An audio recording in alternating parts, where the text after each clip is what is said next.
शुरू करते हैं आज का लेक्चर। आज का लेक्चर नंबर हमारा है 15। इससे पहले जो लेक्चर था उसका नाम था जो है लेक्चर नंबर 14। तो उसमें हमने क्या पढ़ा था? उत्तल दर्पण। इसमें पढ़ेंगे उत्तल दर्पण। उसमें था अवतल दर्पण में प्रतिबिंब की स्थिति। इसमें जो है पढ़ेंगे कि उत्तल दर्पण द्वारा बने प्रतिबिंब की स्थिति। सबसे पहले उत्तल दर्पण बनाते हैं। या कौन सा दर्पण बना सर? अभी कोई सा दर्पण नहीं बना, पहले इसको रस्तित कर लीजिए। जो है रस्तित कर देते हैं, या जो है रस्तित कर दिए। तो अब बताइए कौन सा जो है दर्पण बना? सर उत्तल दर्पण बना। पढ़ा आप उत्तल रहे हो तो बनाओगे कौन सा? अवतल।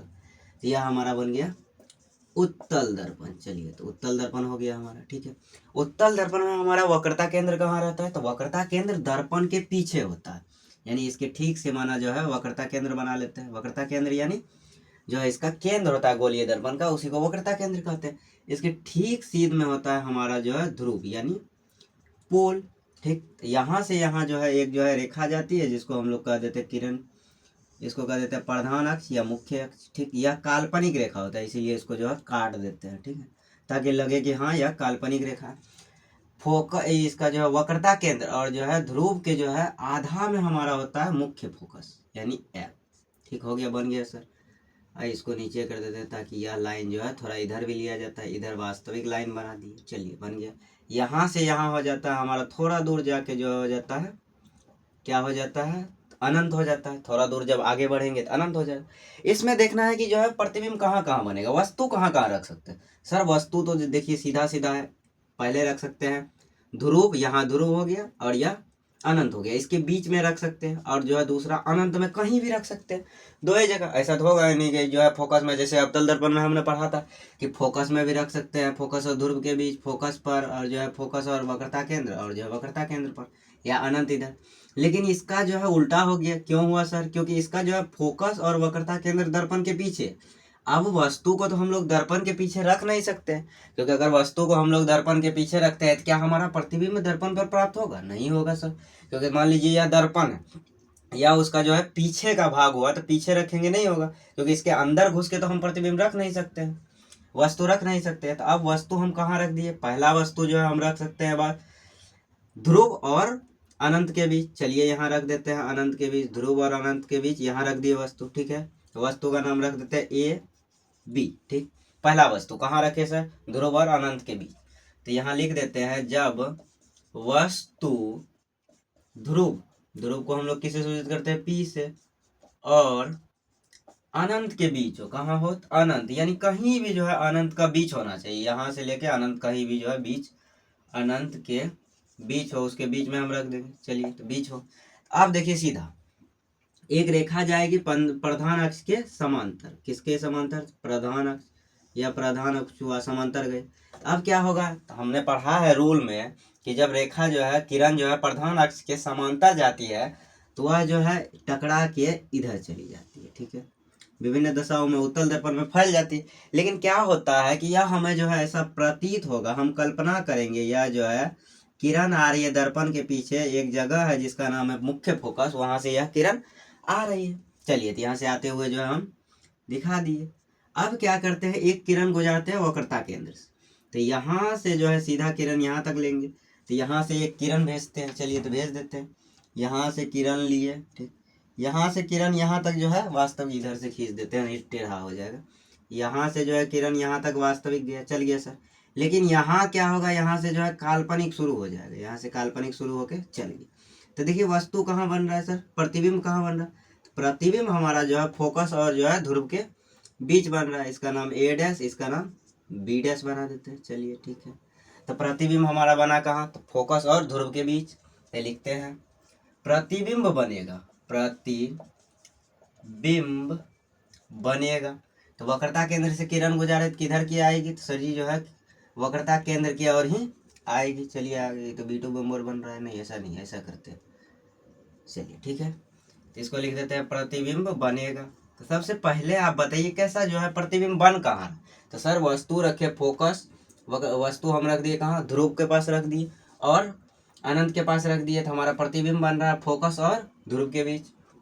तो लिख देते हैं फोकस और ध्रुव के बीच, या आप ऐसे लिख सकते हो ध्रुव और फोकस के बीच, फोकस और ध्रुव के बीच, यानी मुख्य फोकस के बीच में बन रही है। ठीक है, अब एक जो है कॉमन सा सवाल बनाइए, प्रतिबिंब कैसा बन रहा है, काल्पनिक बन रहा है कि वास्तविक? सर दर्पण के पीछे बन रहा है, दर्पण के पीछे जो भी चीजें होती है वो सारी क्या होती है, काल्पनिक ही होती है। तो प्रतिबिंब हमारा बनेगा सर काल्पनिक, प्रतिबिंब, प्रतिबिंब भी लिख देते हैं। कैसा बना सर, काल्पनिक प्रतिबिंब बना। अब तीसरा क्या लिखेंगे, तीसरा एक काल्पनिक प्रतिबिंब है। कैसा प्रतिबिंब है, सीधा या उल्टा? सर यहाँ जो है सीधा दिख रहा है कि ए ऊपर बी नीचे है, यहाँ भी दिख रहा है कि ए डैश ऊपर बी डैश नीचे, तो जो है हमारा बन जाएगा सीधा। और काल्पनिक प्रतिबिंब हमेशा कैसा बनता है सर, तो हमेशा जो है सीधा बनता है। कभी भी ऐसा नहीं होगा कि हमारा जो है काल्पनिक प्रतिबिंब जो है उल्टा बन जाए, नहीं, जब भी कल्पना करेंगे सीधा ही बनेगा। अब जो है एक कॉमन सा जो है सवाल बताइए, जो है क्या हुआ, तो यह हमारा वस्तु हुआ, यह क्या हुआ, प्रतिबिंब हुआ। वस्तु बड़ा है कि प्रतिबिंब बड़ा है? सर वस्तु इतना बड़ा, प्रतिबिंब इतना बड़ा, यानी इतना सा। हम कह सकते हैं कि वस्तु से छोटा है, वस्तु से छोटा। प्रतिबिंब कैसा बन रहा है सर, तो वस्तु से छोटा बन रहा है। यानी प्रतिबिंब जब भी बनेगा, जब हम रखेंगे फोकस जो है, यह हमारा क्या हो गया सर, तो यह हमारा ध्रुव हुआ, यह हुआ अनंत। अनंत के बीच जब भी रखेंगे तो प्रतिबिंब हमारा दर्पण के पीछे, उत्तल दर्पण में जो भी प्रतिबिंब बनेगा वो सारा का सारा दर्पण के पीछे ही बनेगा। क्यों बनेगा सर, क्योंकि इसके जो है आगे कोई जगह है ही नहीं, यहाँ प्रतिबिंब बनना संभव है नहीं, तो दो ही प्रतिबिंब बनेगा, दो ही जगह हम वस्तु रख सकते हैं, यहाँ एक जो है इसके बीच में और एक यहाँ रख सकते हैं। चलिए तो यह कंप्लीट हो गया हमारा, इसको लिखिए, आगे जो है बढ़ते हैं।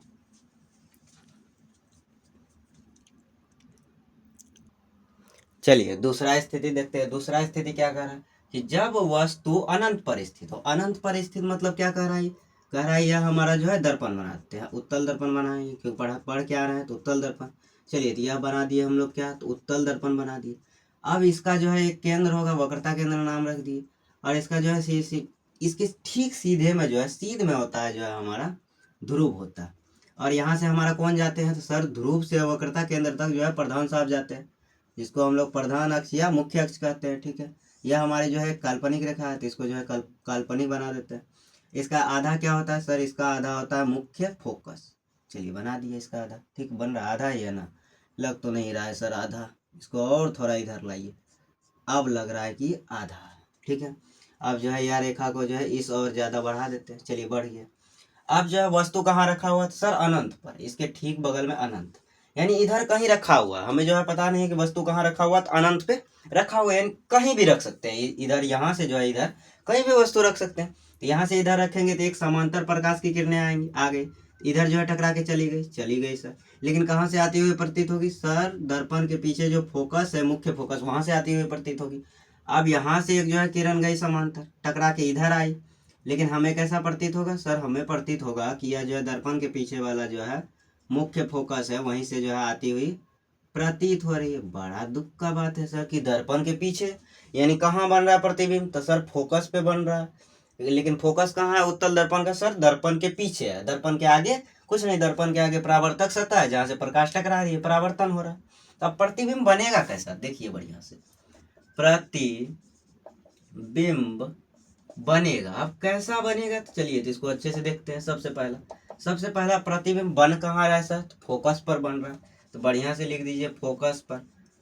अवतल दर्पण में भी जो है जब हम वस्तु को रखते थे अनंत पर, तो प्रतिबिंब कहाँ बनता था, फोकस पर ही। अवतल दर्पण में भी जब हम क्या करेंगे, वस्तु को रखेंगे अनंत में, तो प्रतिबिंब कहाँ बनेगा सर, फोकस पर ही बनेगा। चलिए आगे बढ़ते हैं।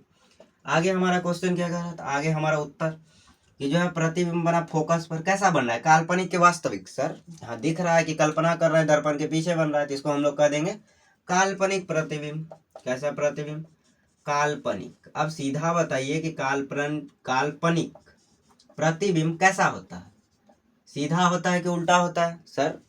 पिछले ही जो है हम लोग जो है स्थिति में देखें, काल्पनिक प्रतिबिंब जो है हमारा कैसा होता है सर, सीधा होता है, क्योंकि कल्पना कर रहे हैं, कल्पना हमेशा सीधा होती है, नहीं क्यों सीधा होगी, ठीक सीधा होती है। अब बताइए कि ये जो प्रतिबिंब है, वस्तु इतना, ठीक है, तो वस्तु यहाँ जो है बड़ा हो गया, ठीक, लेकिन प्रतिबिंब कितना को बन रहा है सर, वस्तु के आकार से बहुत ही छोटा, यानी ये तो दिख रहा है कि इतनी सो बना है, इतना से इतना छोटा सा, इसको लिख देंगे हम वस्तु के आकार से बहुत छोटा, ऐसे लिख सकते हैं वस्तु से बहुत छोटा। वस्तु के आकार से बहुत छोटा, या वस्तु से बहुत छोटा। प्रतिबिंब कैसा बन रहा है, तो वस्तु से बहुत छोटा। कहाँ बन रहा है, फोकस पर बन रहा है। कैसा बन रहा है, काल्पनिक बन रहा है, सीधा बन रहा है, और वस्तु के आकार से बहुत छोटा बन रहा है। तो यह हमारा जो है आज उत्तल दर्पण द्वारा बने प्रतिबिंब की स्थिति कंप्लीट हुई। तो इससे पहले जो लेक्चर था, यानी लेक्चर नंबर हमारा जो है 14 था, इसका जो है 2 पार्ट है, पार्ट 1 और पार्ट 2। इसमें हमने क्या पढ़ा है, इसमें हमने पढ़ा है कि पार्ट 1 में कि अवतल दर्पण का जो है 3 स्थिति पढ़ा है। उसके बाद 3 स्थिति हमने जो है पार्ट 2 में कवर किया है। तो इसको जो है देखिएगा, तब जो है पता चलेगा कि अवतल दर्पण कैसा प्रतिबिंब बनाता है और कहाँ कहाँ बनता है। जैसे उत्तल दर्पण में हमने देखा कि 2 ही जगह वस्तु रख सकते हैं, प्रतिबिंब भी 2 ही जगह बनेगा।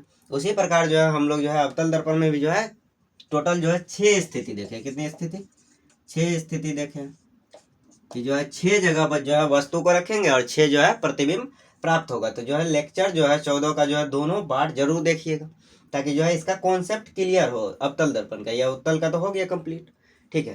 तो इसको जो है अच्छे से देखिएगा। और अगला लेक्चर में हम लोग जो है उपयोग पढ़ेंगे। किसका उपयोग पढ़ेंगे सर, तो उत्तल दर्पण और अवतल दर्पण का उपयोग पढ़ेंगे।